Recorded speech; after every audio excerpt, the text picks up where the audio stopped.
Hello again, and welcome back to class. This is part two of our behavioral sciences developmental Zoom. In this section, we're going to start with behavioral and social theories. Hopefully, you had a chance to review the first part of this that went through from the beginnings all the way down to a few of the theorists. Um, right now, we're going to share the screen and we're going to move into behavioral and social learning theories. Um, so the beliefs that describe the importance of the environment and nurturing and the growth of the child. To this point, we talked a good bit about, of course, the other theorists, Freud, Erikson, the beginning theorists, all the way down the line, and their thoughts about how children develop. We took a look at how, in the very very beginning, children were like all adults. They were given jobs. They had to work. They had to do the same exact thing that adults had to do. There's a possibility that they could be criminally charged with stuff, or even to the point of uh, being criminals and hung, uh, beheaded, whatever it may be. And then we, of course, evolved into that and started taking a look at a few things like social learning theory, where they basically turned around and says that children are model their parents, model society, model their friends, and are shaped. This is called shaping behavior. Their behavior is shaped, and their personalities are shaped based on what kind of input they have from the environment and society in general. So let's move on to behavioral learning. First thing is called behaviorism, developed as a response to psychoanalytic theories. Now, we looked at Freud, we looked at his 5 stages of development: oral, anal, phallic, latency, genital stages, genital latency stages. And a lot of the theorists, or a good number of the theorists, sat there and didn't think was sexually based, like Freud. A lot of them just didn't believe that just didn't make too much sense for some of them. Um, Pathologies, yes, exist. Sicknesses do exist. But then we took a look at the environmentalists, even the Darwin, that sat there and tried to report that we evolved from something, and our behavior is based on evolution and not necessarily a learning theory. But behaviorism turned around and says, let's take a look at behaviors. Let's take a look at how people react. Okay, I see what Freud said. I see what Erikson said. I see what the rest of them said. It's great, but let's take a look at this. So, the 1920s, all the way through to the 1960s, behaviorism, the study of how people behave, started to be in vogue and started to into existence. And John Watson was the first one to really take a good hard look at this. He was the father of American behaviorist theory in the early 20th century. So the beginning of the 1900s is when Watson was around. Um, we didn't talk any much. We didn't talk much. In fact, we didn't talk at all about Pavlov's experiments. Let me digress a little bit to talk to you about Ivan Pavlov, okay? Because this was a breakthrough back then. Pavlov was a scientist that tried to study digestion. He was the doctor, of course, tried to study digestion. What he did is he hooked his dog up to a machine that measured how much saliva came out of the salivary glands of the dog when certain things would happen. So eventually, as he was measuring and doing his stuff, he says, "Well, let me see what goes on here." So he had meat powder, meat for a dog, if you will, showed it to the dog, and the dog obviously started to salivate. But he didn't give it to him; he just showed it to him. So eventually, what happens? He put the meat powder in front of the dog, and as soon as the dog started to salivate, he rang a bell, and the dog started to eat. And he took it away, put it back in. Dog started to salivate, and rang a bell. Took it away, put it back in. Did this several times. Okay, called stimulus response behavior. The stimulus was the dog food and the bell. And the response was salivation.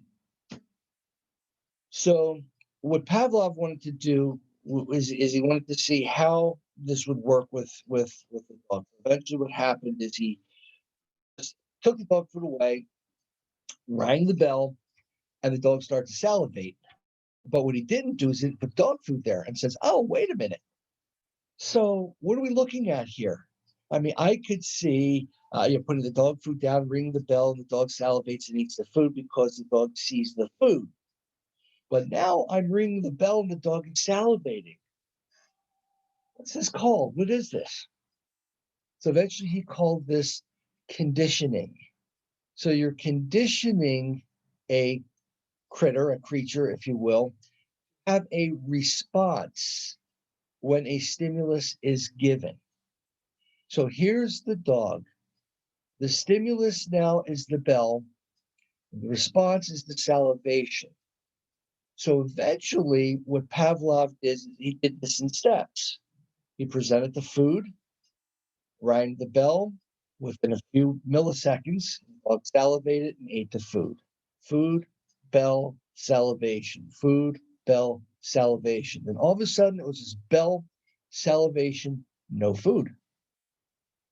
So we see in Pavlov's experiments that dogs, animals, can be classically conditioned. They can be conditioned. Stimulus, we call it SR, stimulus response. And the way this is done is through a thing called pairing. So he paired the conditioned stimulus, the food, meat powder, and the bell, with a conditioned response, salivation. And that gave a conditioned stimulus, which is the ringing of the bell, which gave a conditioned response, which is a salivation. So the conditioned stimulus, the bell and the food, conditioned response, the salivation. Eventually, he took one of them away after pairing them, and somehow the response of the salivation still happened when he rang the bell and there was no food. After a while, what happened is he kept doing this. Every once in a while, he'd give the food and pair it with the bell, and then he would take the food away, ring the bell, the dog would salivate, and then he would ring the bell again, the dog would salivate. So eventually, he didn't present any food, rang the bell, and guess what happened? The dog never salivated. Okay?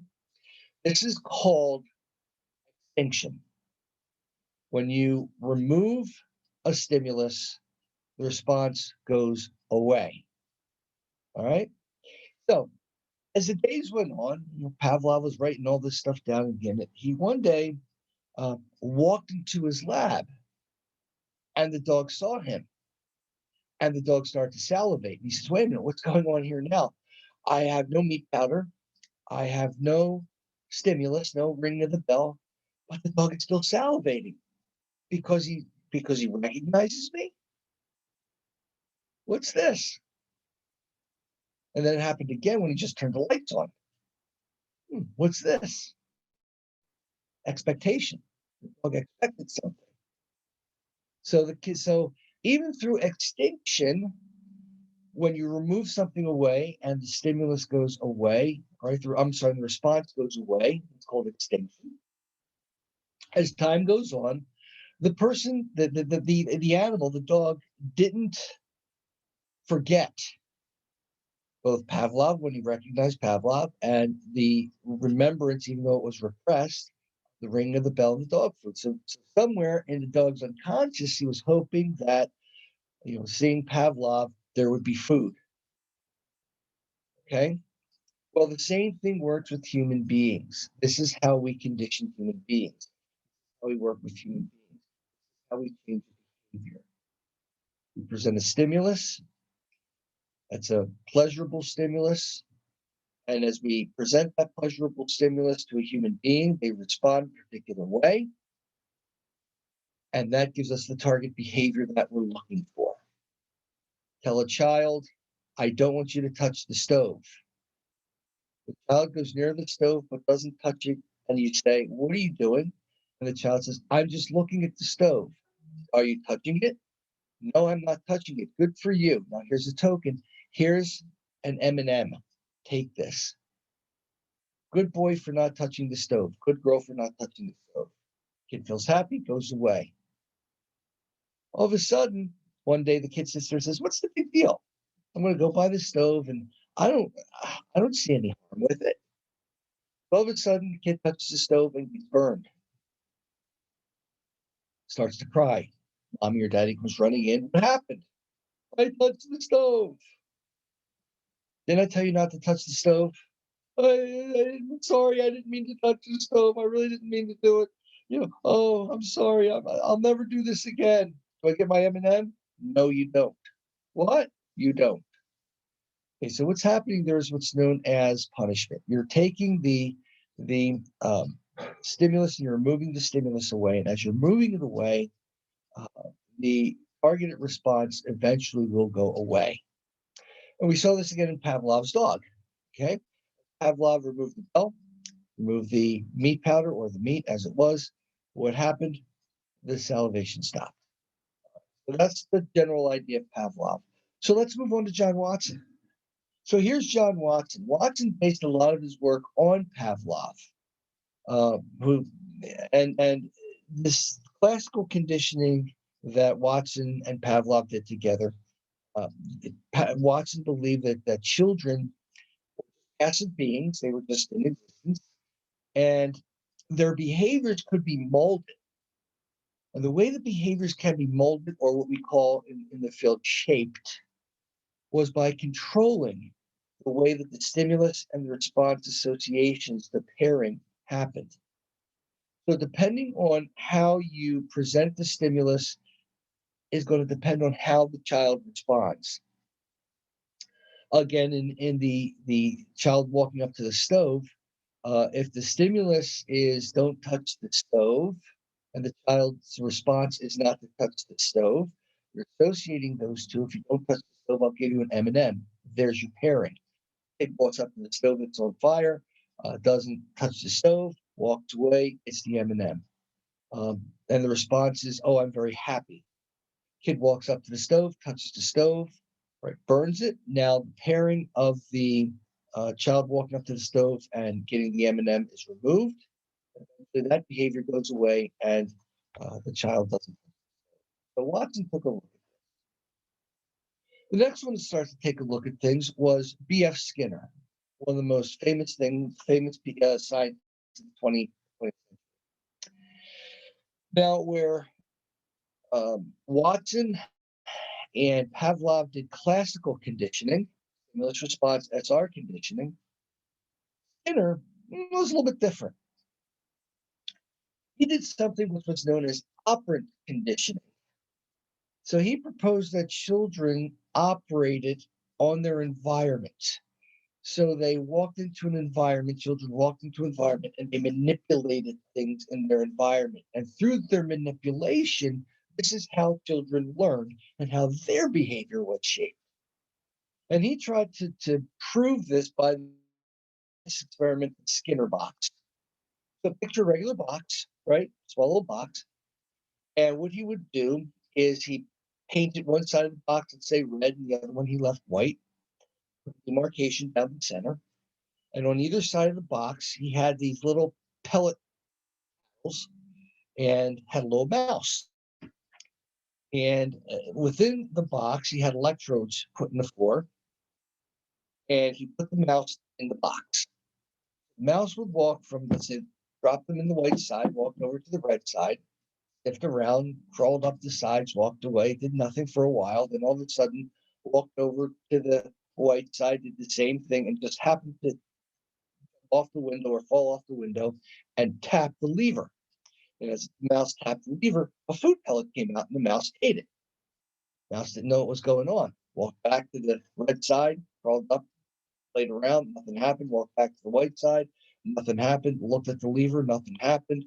After a while, same thing occurred. Went to the red side, hit the lever, pellet came out. Oh, more food. Walked over to the eventually the mouse learned that whenever he hits the lever on either side, food's going to come out and he's going to get a what? A reward. So now the behavior is shaped, okay? Operantly shaped. So whenever the mouse would walk over, the mouse knew if I hit this pellet, I'm going to get food. Thing with pigeons and other things tapping on windows and stuff. So this is how it was operantly believed conditioning worked. Children would enter into their environment and they would do certain things, and whenever they would get a positive response, or I don't want to say positive, whenever they would get a good response, a happy response, a pleasurable response, they eventually got conditioned and repeated the process. Now let's get back to Skinner and the Skinner box. So now we have this mouse trained to go from paddle to paddle and tap it and get the food. So one day Skinner gets the idea, let me see what happens with this. So the mouse goes over to the red side, taps the paddle, the food drops, and Skinner pushes the button, and the mouse gets an electrical shock and jumps. Mouse runs off the red side and goes to the white side. Looks around, doesn't really know what's happening, forgets about it, taps the white paddle, food pellet comes out, eats the pellet. Great. So runs over to the red side, forgets what happened, ready to tap the paddle, another shock, boom, jumps. Mouse runs away to the white side, runs around frantically, eventually forgets about it, taps the white paddle, gets the pellet, eats the pellet. Repeats the process. Every time the mouse goes to the red side, now as the mouse goes over to the red side without even touching the paddle, Skinner hits it and shocks the mouse. Eventually, what happens is the mouse up to the line where the red and the white side meet, doesn't cross over the red line.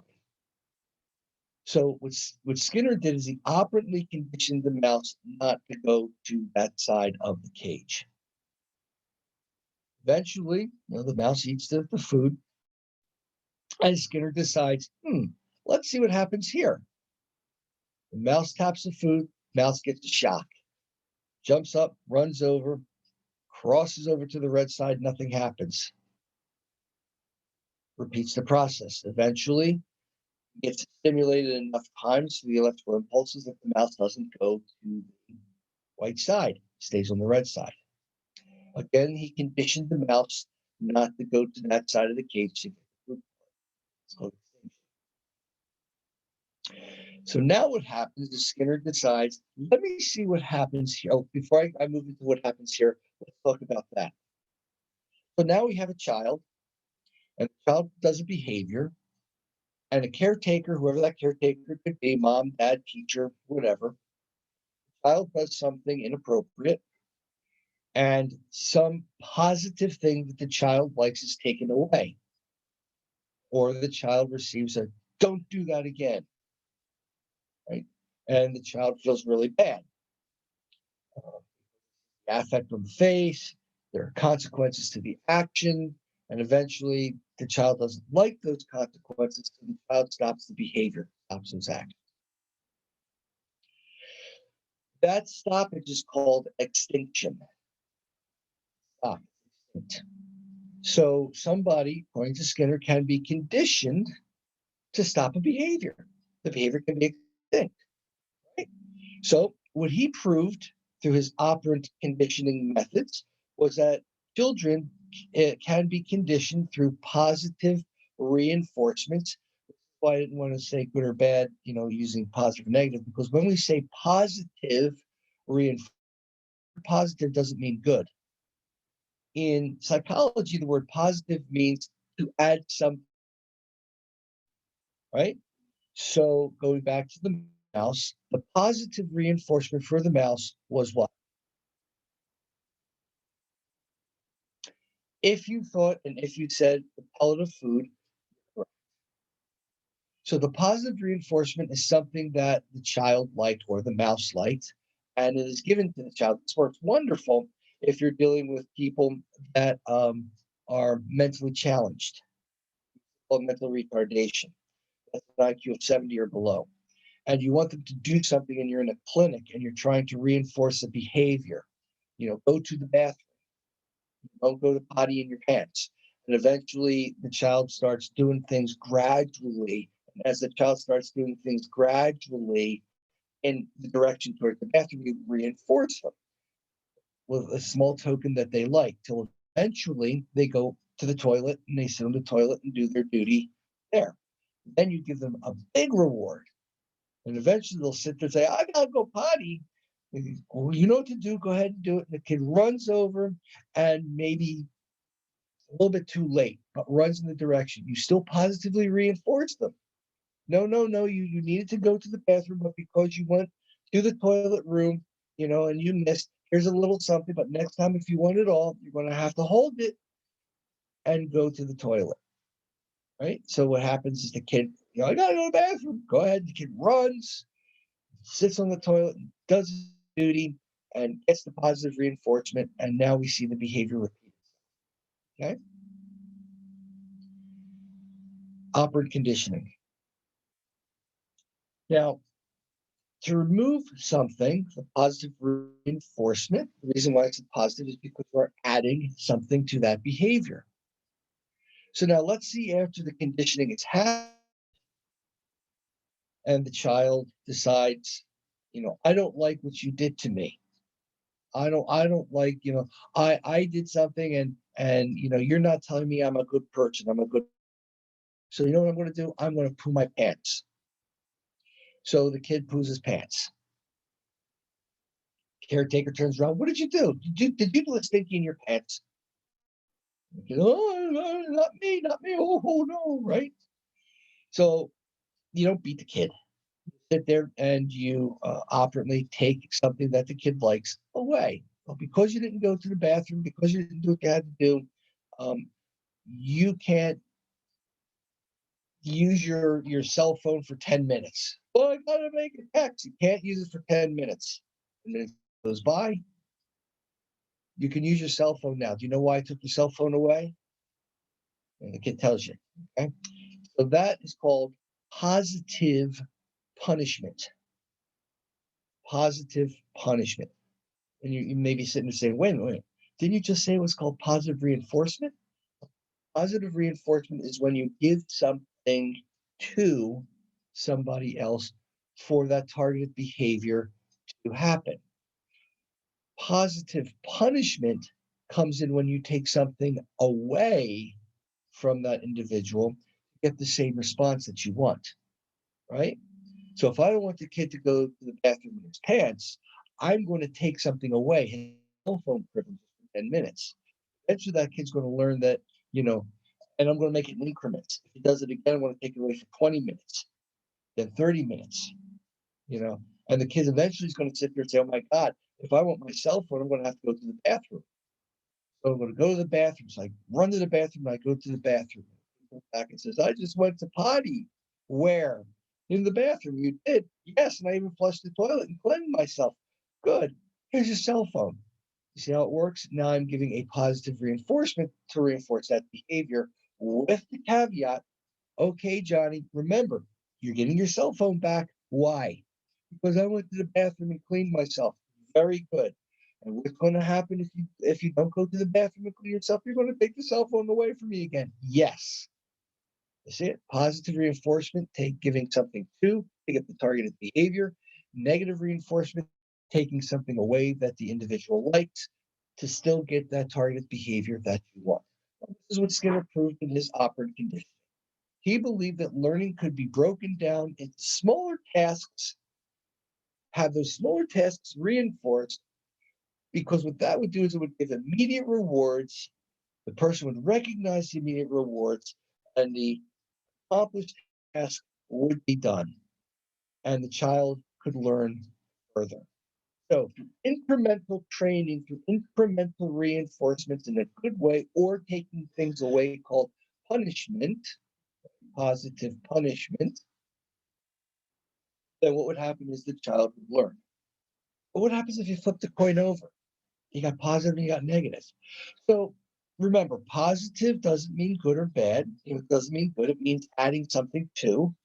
So you are adding something to something, right? I'm giving you a token for you to do this targeted behavior, or I'm taking something away from you, right? The positive thing is the removal. The action of removing is positive.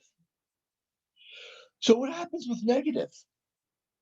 Negative reinforcement, negative punishment. In the sciences, negative means to remove something, to take something away. So um, let me see what I have here.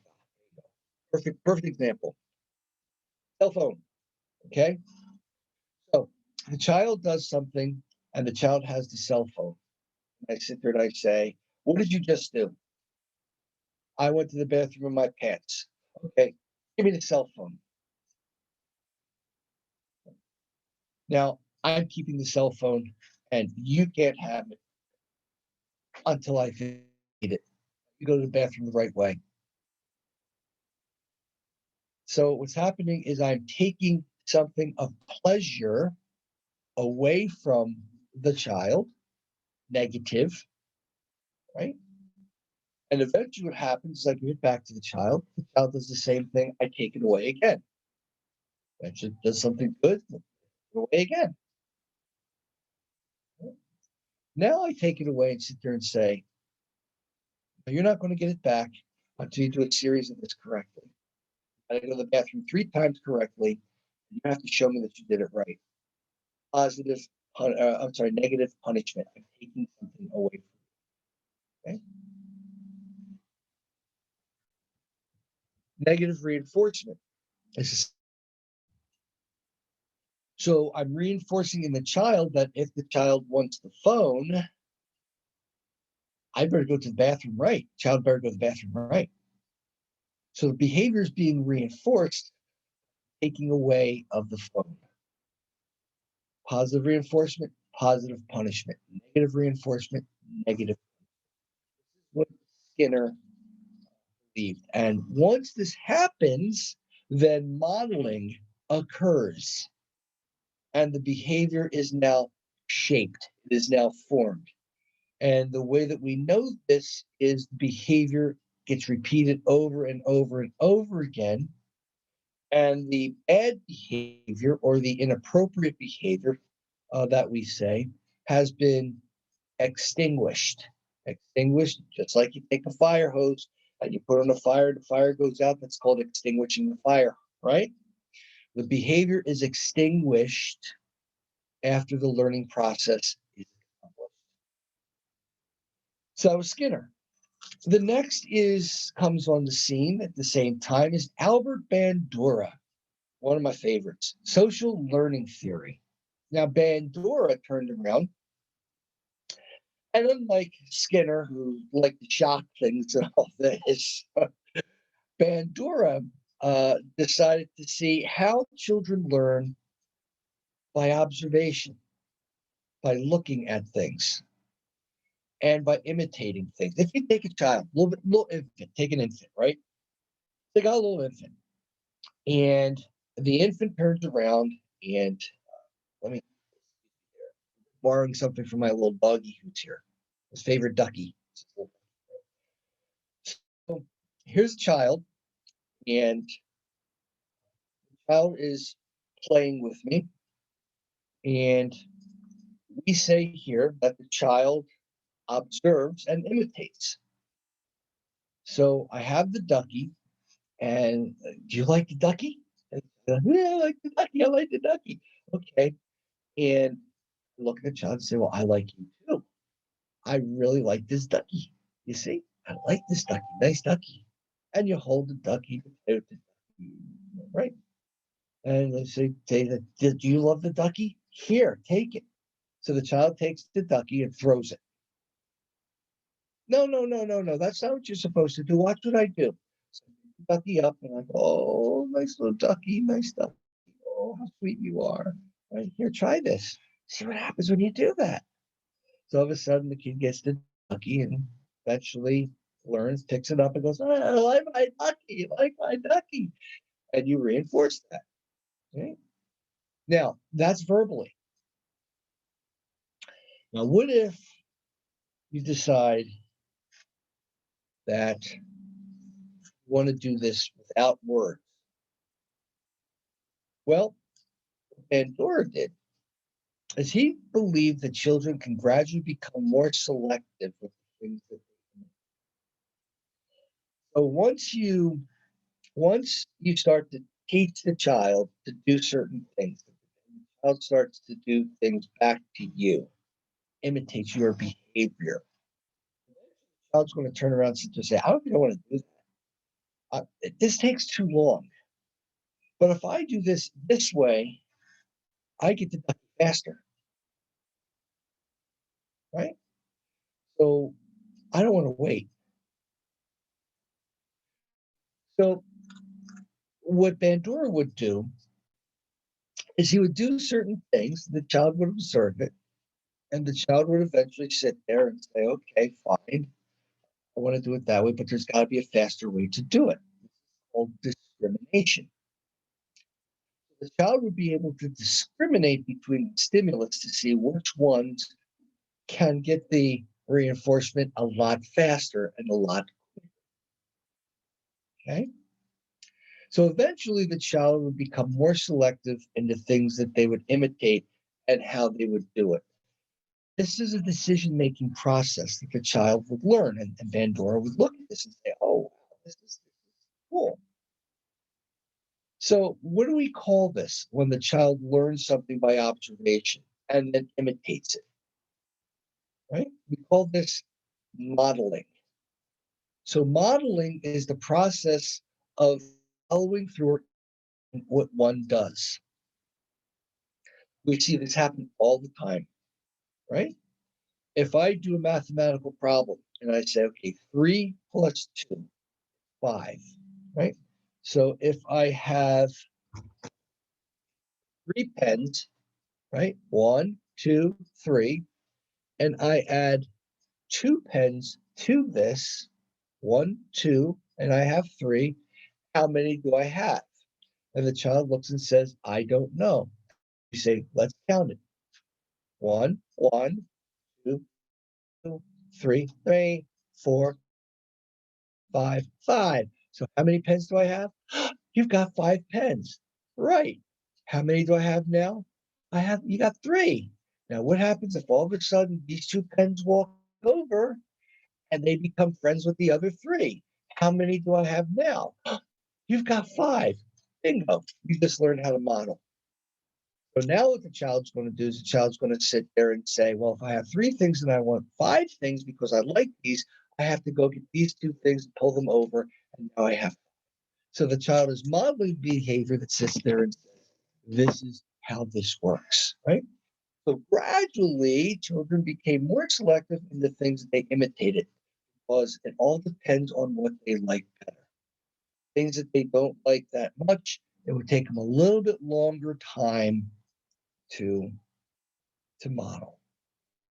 The things they liked a great deal, it would take shorter time to model. So one day, what Bandura decided to do, and it's famous story of Bandura's social learning theory. He had some ducks that laid eggs and was there when they hatched. And when they hatched, the first thing the duck saw was Bandura. And at that point, no, never mind. I'll give you that one later. That's another one altogether. Um, Forget that one. We'll play with that one a little bit later. Let me just stick with this because that's going to confuse you. With this, okay? So we see that with Bandura stuff, children observe things, and children imitate what they observe, and then they can select. It's called selective learning. Selectively learn what they do. So take a look at the different models up to that point. Okay. We move now on to what's known as the biological theories. This is a belief that the heredity um, shapes behavior, shapes growth. Okay, so the characters in this are what's known as maturationists. Now, maturation is how things grow, right, over time, or mature. This is where the word mature comes from. Or maturation comes from the word mature. Oh, which one came first? But maturation is something that happens over time. So G. Stanley Hall and Arnold Giselle are the two players here, the two scientists here. Now, Hall and Giselle believed, as opposed to what we've seen so far, that things are predetermined. Now, he went a little bit more, these two guys went a little bit more on who from the past. Yep. So, as he was looking at Darwin, Darwin believed in predetermined things. We evolve. Well, this is a type of evolutionary theory. It's called maturation. So, maturation is the evolution of behavior, if you will. So, things are predetermined biologically, and they're on a biological turntable. So, now we're moving out of stimulus response, observation, social learning, um, and we're moving now into what's happening inside me. We're now getting more scientific into looking inside the person and trying to study things. Now, remember, at this point, we knew very little about, gene sequencing and the human genome and all that stuff. Okay, but and this is where this is going. So they believe that we're born with a predetermined system within us, and things happen over time. For example, at 63, and now if I go back to age 6, I had to learn from age 6 to 63 what I know today. What I know today, I could never know back then. But what I knew back then, I now know today. And my behaviors, my choices, my decisions in life that I made, good, bad, or indifferent, they were all predetermined by the timetable presented to me over time by what happened with me biologically through genetics, through my parents. So my parents' genes, when I was born, already predetermined what I'm going to do today. Nice theory. It's also a theory that can blow up in your face because you sit there and you say, well, really? So my parents' genes made me a homeless person, or my parents' genes made me a drug addict or an alcoholic? Oh my gosh. Well, in some cases, yeah. In some cases, no. And that's another theory because now we're looking at choices, and that's called choice theory, but that comes way down the road. So staying with Hall and Giselle, they believe that things were biological, were on a biologic turn. So Hall and Giselle were proponents of what they call the normative approach to child study. So the normative approach took age-related averages of children's growth and behaviors to define what is normal, whatever that means. Here are two people that took this individual, this child, and literally, took a what do you call it, a ruler and measured their height. So at age 2, kids maybe, I don't know, I don't have children, but I'm going to estimate maybe about 2 feet, that big, maybe about 2 feet. So they're going to say, okay, a 2 foot person, age 2, 3 foot person, whatever, age 2, behavior. And they took a whole bunch of them, a whole sample population, and they wrote down at this age, at this size, this is what these people do, what happens. And some of the behaviors matched and some of them didn't. More matched than didn't. So they said, well, for somebody at this height and this age, this is the expected behavior that we're going to see universally. Okay. And now from 3 feet tall, now the person is 5 feet tall and they're in grade school, elementary school, as we call it out here in the Midwest. Out in Philly, we call it grade school. So they're in grade school, elementary school, whatever. Now they're 5 feet tall.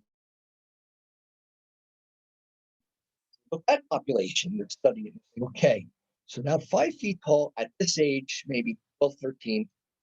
What are we looking at here? What are they doing? What are their behaviors? They're writing all their behaviors down. Again, they're taking things that are common, things that are not common, and separating them. The more common things are saying, now this is normal behavior for somebody that's 12 years old, 5 feet.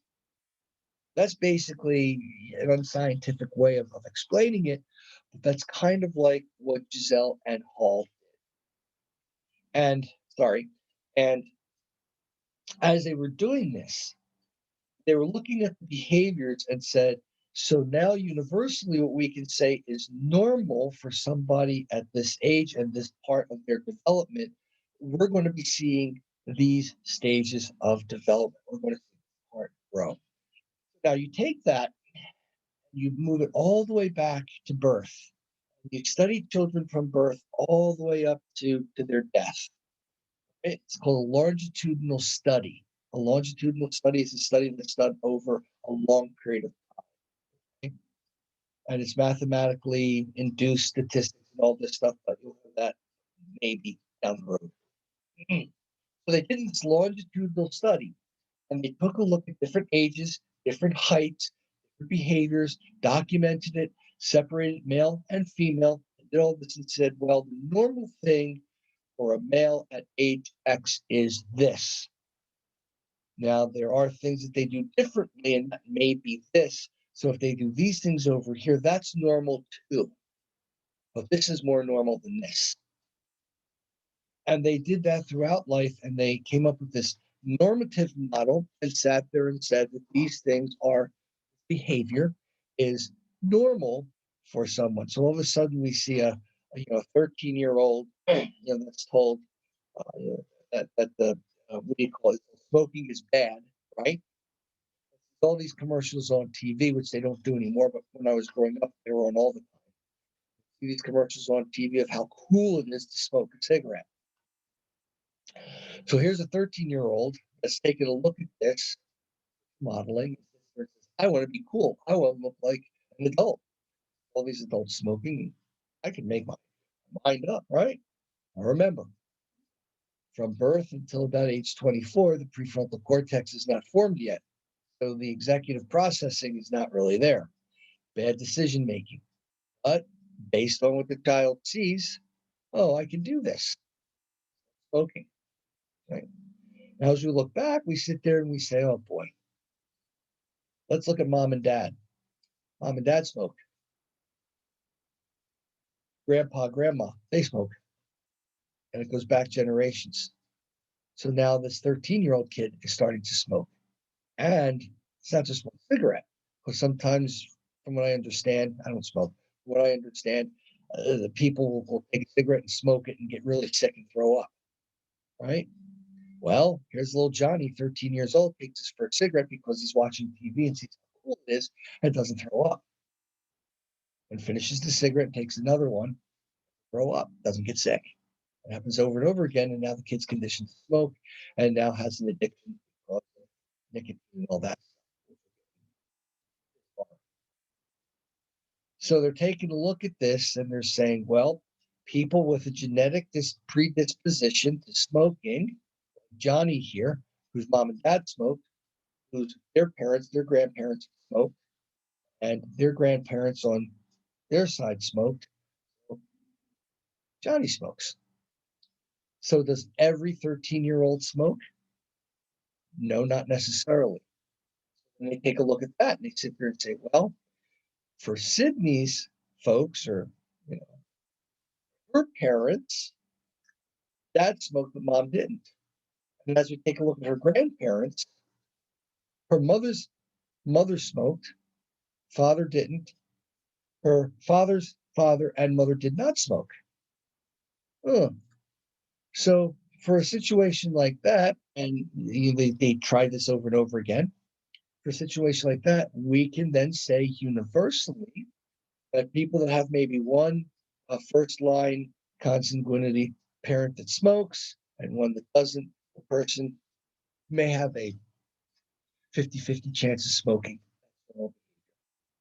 So Sydney doesn't smoke, Johnny does, right? And these are kinds of things that they would look at. So Hall and Giselle turned around and their basic predetermined biological timetable plays out. So the conclusion of Hall and Giselle's maturationist is that behavior happens over time. The person matures into a certain behavior, and they are reinforced by different things within the environment, genetic and genetically, that allow them to do the behaviors.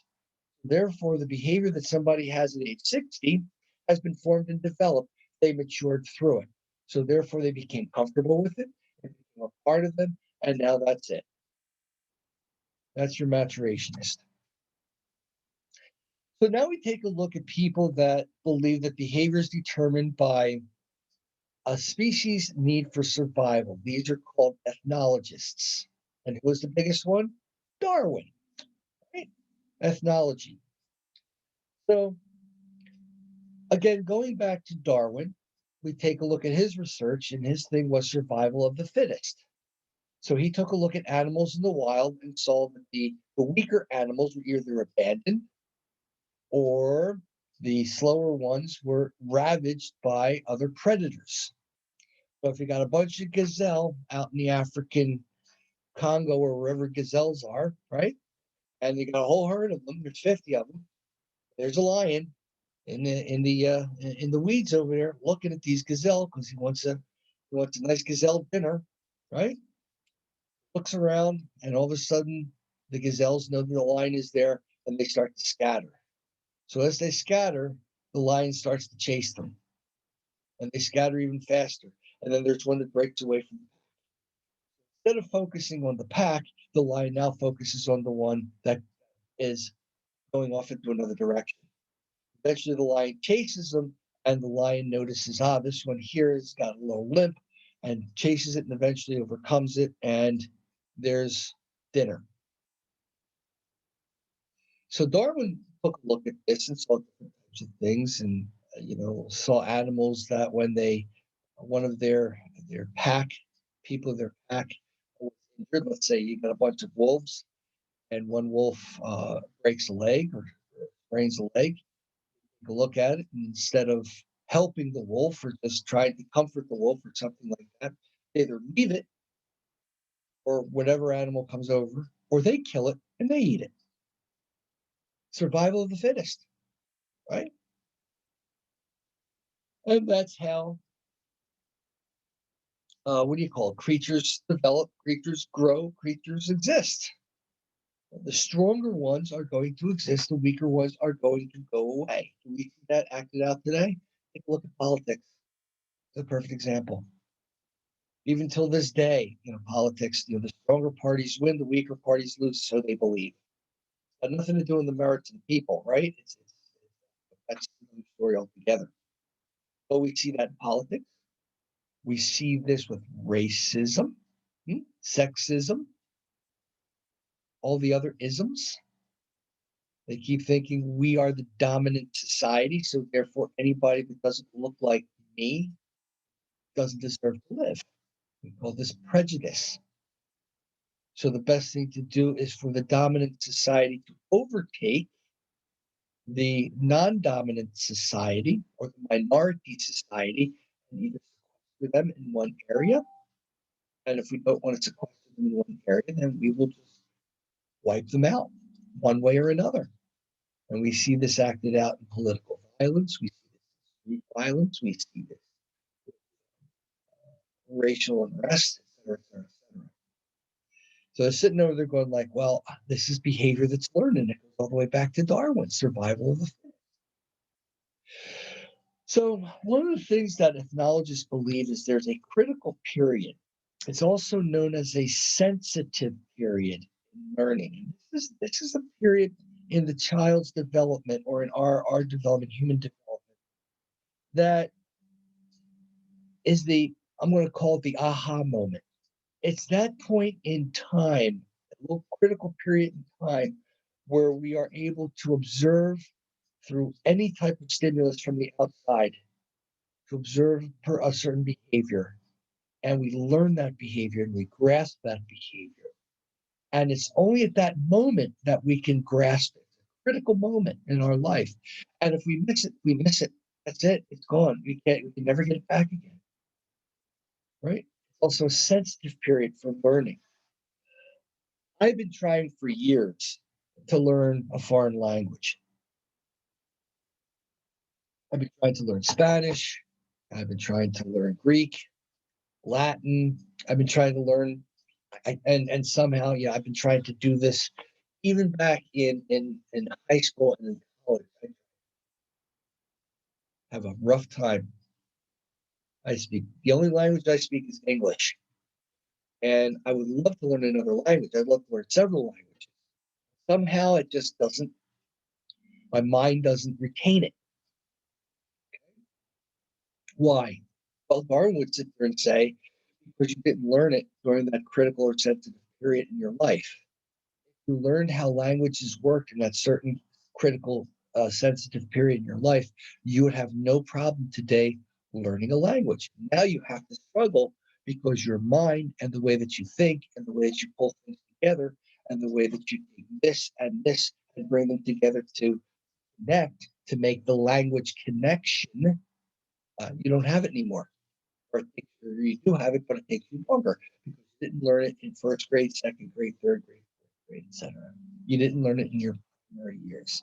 See, this is why, if you believe in the ethnology, this is why it's extremely important, moms and dads out there, that you teach your children, and the commercials say this all the time, talk, read, sing to your children. Why? Because these are the sensitive, critical periods.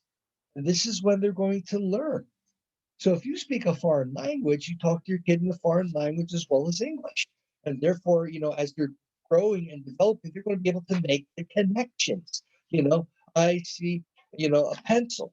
This is a pencil, and all of a sudden you say, you know, uh, um, Jose, ven aquí, you know, lápiz, pencil, lápiz, pencil.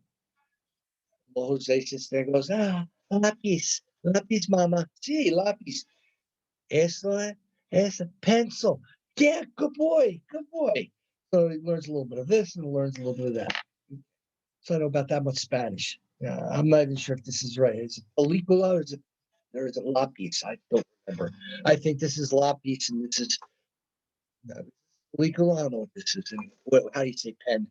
But that's irrelevant. Anyway, the point is made. You pair these two together. Oh, pair. Geez, that sounds like behavioral, doesn't it? Yes, it does. So you're pairing two things together in some ways and you're learning, but you're learning during these critical periods. So if during the critical and sensitive periods, during the pre-developmental stages and developmental stages of early childhood, if you can teach children how to think, how to read, how to write, how to make connections, how to choose, right? You're going to have a brilliant person down the road. They may struggle, they may have times, and I'm talking maybe a little bit too quickly here because this doesn't work all the time. If you have somebody with developmental disabilities, all bets are off. Now you have to teach them something else, a different way outside of the norm. I'm not saying that they can't achieve, down the road what I or you achieve. I'm not saying that at all. What I'm saying is training is different. The critical periods and the sensitive periods move in a different way. Oh, so then critical and sensitive periods are in static. They are not static. And this was something else that was learned through ethnology. What a critical and sensitive period is for a quote unquote normal growth filled person as they start to mature, maturate along the lines, and start to make the behavioral connections between what's good and bad, along with their genetic components, you pull all this together for a normal person, then the response is going to be when they're 20, 30, 40, and they choose their career, this is what they're going to be. So careers are according to Darwin's thinking may be the careers of the person are chosen by what they observe and what they've learned during their critical period. Why am I not a medical doctor? I would have loved to be a surgeon. Seriously, I've always wanted to be a surgeon. I'm not a surgeon because during my critical periods, there is something deficient, you know, something deficient in my learning. I didn't make the right connections. I wasn't taught how to make these connections correctly. I'm terrible in math, so I never learned really how to do math that well. It's embarrassing, but I can't take tests. So somewhere along the line, written tests, I just freak out, and that's just who I am, right? So Darwin would sit there and say, well, during your critical periods, during that sensitive time, nobody really told you or taught you how to look at a test question and how to work through the test question because the answer is in that question. I mean, I could say that, right? It's interesting because I could teach people how to do that, but I can't do it. So then we have these different things that come down the road in people's years, and the ethnologists may sit there and say, well, maybe they can't do something because it's a biologically determined thing. And now we go back to um, working. There we go. So we go back to Hall and Giselle, right? So we go back to that where we sit there and we say, well, maybe there was something biologically that.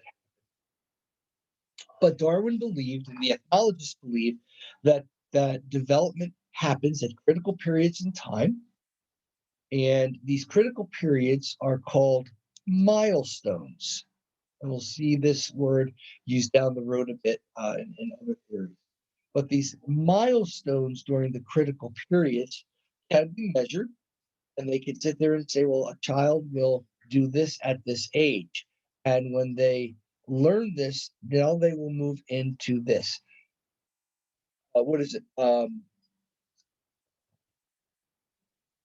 Walk at one, talk at two. Is that how the saying goes, or something like that? Walk at one, talk at two. So a milestone would be by age one, the child should be walking. By age two, the child should be talking. Right? Those are milestones. An ethnologist would sit there and say, so the critical period is between birth and age one. During that period of time, they better learn how to walk, or else there's something abnormal.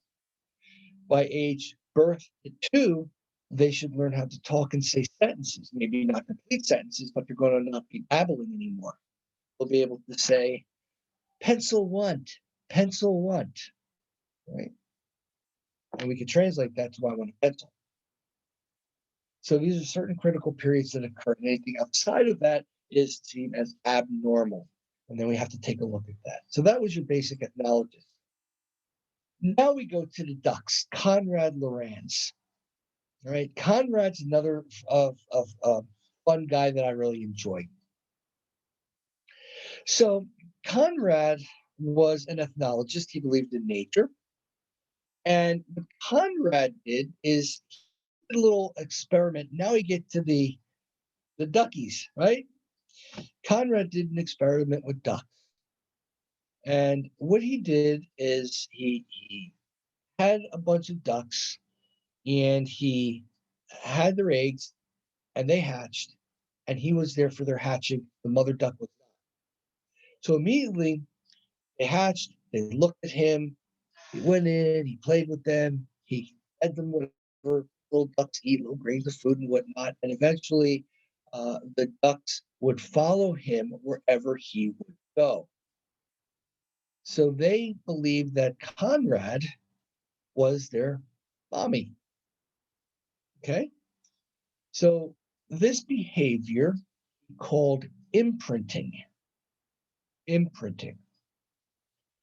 Imprinting is a behavior that is done when a recognition occurs and the subject latches on to the imprinter, into the person, and will follow them and do whatever they say. And as developmentalists take a look at this, one of the things that they believe imprinting is that this is how people evolve and this is how people develop. If I see a behavior, see something, and if I latch onto that thing, I'm going to try to emulate that behavior. Perfect example, right? The ducks. Eventually, what happened with Lorenz is they would follow him everywhere. So he wanted to go for a little swim in the river or in the creek or whatever he had in his country. The ducks would follow him in, and wherever he would swim, they wouldn't be too far away. Just like we see a gaggle of ducks and geese, their mom, right? They're swimming together. If he would go for a walk, as you can see in this picture, they would walk with him wherever he would be. He goes to bed, guess where they would sleep? You got it right there.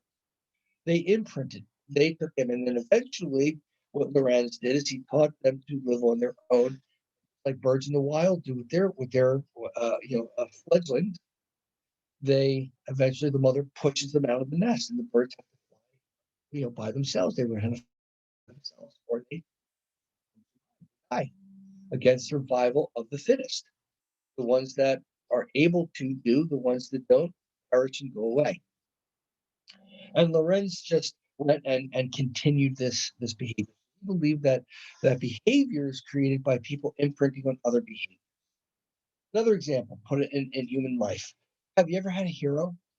Somebody that you really like, maybe a movie star, an actress, an actor, be a singer, um, maybe a maybe a professor. Anyway, have somebody that you saw that you sit there and you admire and you say, I want to be just like that. We all have them. We all have these heroes. And what we do is when we look, we observe their behavior and we do exactly what their behavior was. Okay. My hero when I grew up, and I don't know if you know this name or not, um, Bruce Lee. You should know him, the famous martial artist, unfortunately passed away at a very young age through brain aneurysm. But I remember when I was growing up in the 60s and 70s, there was a TV show called The Green Hornet. It was The Green Hornet and Kato. Kato was Bruce Lee. It was one of these, uh, you know, shows where these guys wear masks and they're supposed to be the bad guy, but they really turn out to be the good guy.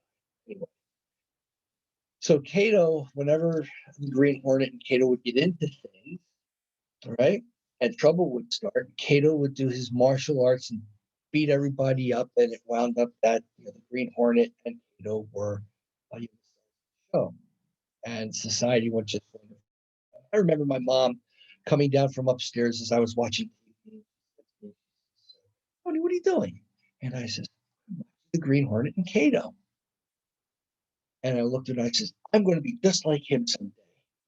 Just like who? I said, Bruce Lee. I'm going to be just like him someday.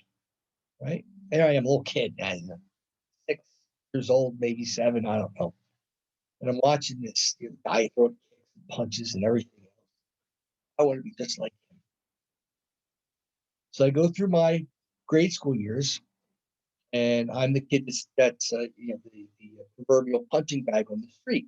I was bullied when I was growing up. Everybody just used to beat the daylights out of me, and I never knew how to protect myself.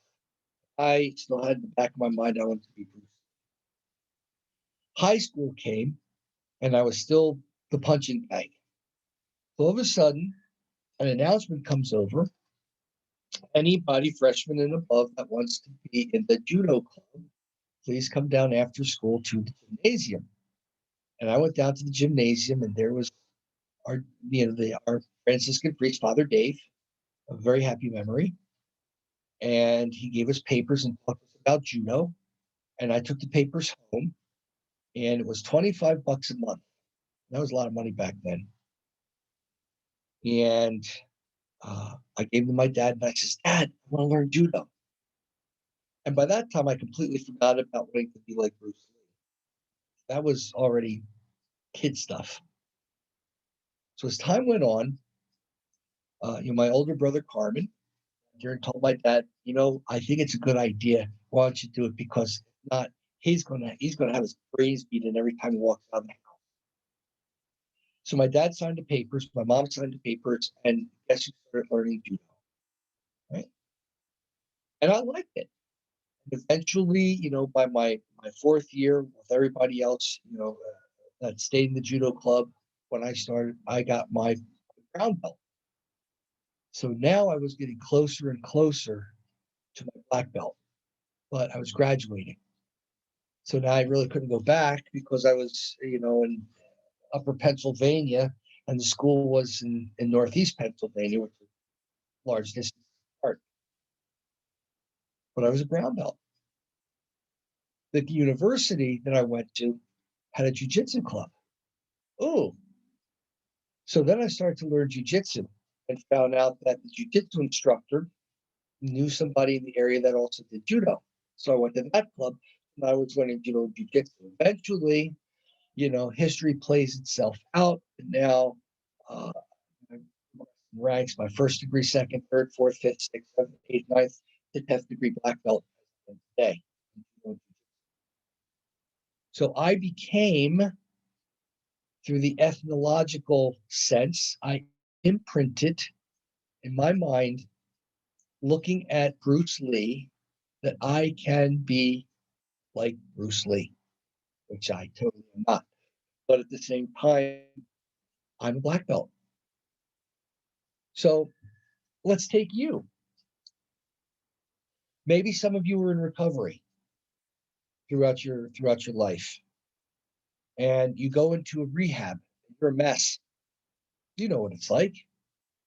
And all of a sudden, here comes this therapist, and this therapist just completely turns your life around. And you're in recovery, and you haven't used for years, and you feel great. But you never forget that therapist. I can't tell you how many stories you folks have told me. You can't forget that therapist.